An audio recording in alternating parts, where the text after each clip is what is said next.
Hi and welcome to the Geek Legion of Doom. This is an action movie review and I'll be having a look at Blood of Redemption. So you can tell just by the title that this is going to be a kind of cheesy action B-movie, and it certainly is. So this one stars Dolph Lundgren as a bodyguard of a kind of criminal underworld sort of kingpin who basically wants to sort of try and get revenge when his boss, his lifelong friend, he's worked with them for many years, are ultimately killed in some kind of double cross, and he's become very close to the crime boss's sons as well.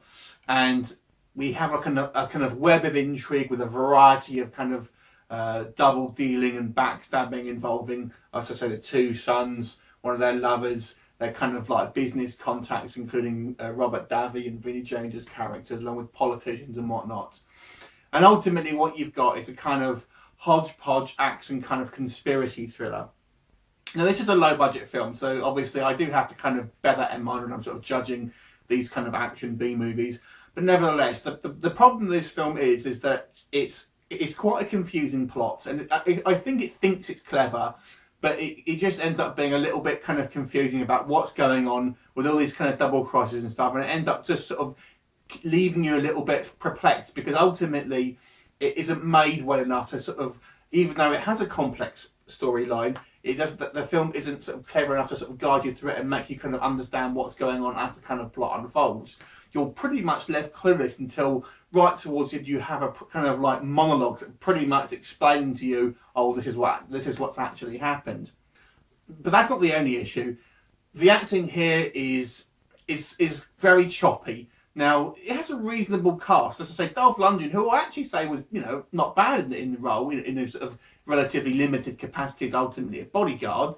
But you've got Robert Davi here kind of doing some sort of strange accent, which I'm assuming is meant to be British, as he's meant to be related to Vinnie Jones. But it comes across like South African to me. It's a very strange, sort of weird accent he's trying to do. He doesn't pull it off very successfully. Vinnie Jones just plays Vinnie Jones, as he does in pretty much every role. And he just, he ultimately just plays like a thug who ends up sort of inheriting this kind of criminal empire. And there's a couple of other kind of faces you sort of may recognise in here as well. But there's quite a lot of extras and unknowns there. That the line delivery is very cheesy, and some of the sort of the action set pieces are very much trying to be sort of style over substance, although it's a very kind of cheap looking style. There's one, for example, where we have this kind of like criminal business meeting, and just where the guards are standing, for example, it just looks ridiculous because it's only done for what they think will be like a good visual shot, but it just makes kind of no sense to the actual story. But there's lots of like very kind of forced exchange in regards to the sort of the dialogue. It really isn't a particularly good movie. The choreography as well. For the gun battles, I didn't think it was particularly good. There's one quite amusing scene where there's a gunfight. You have people taking cover behind quite thin poles. Somehow the bullets are always managed to sort of just hit this kind of like this sort of beam, which is quite small. Things like that, and obviously sort of fake-looking bullet shots and things. It really doesn't look particularly good.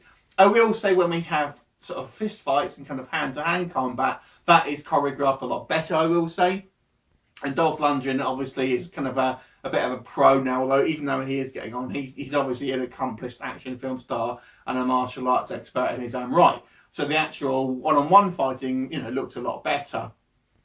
Unfortunately, I think it just sort of crumples under its own weight. Where it is a low budget, I just don't think it kind of can live up to some of the sort of like the expectations that it puts upon itself.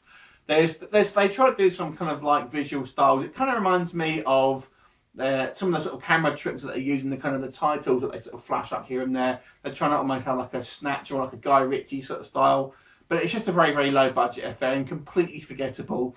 I'll admit I've maybe seen worse sort of low budget action flicks, but this one is really one that really deserves to be straight in the bargain bin. Nothing elevates it above kind of a mediocre, just straight to DVD film. So I want to give this one a 4 out of 10. Have you seen it? What are your thoughts on it? Leave me a comment. I look forward to seeing you next time. Bye for now.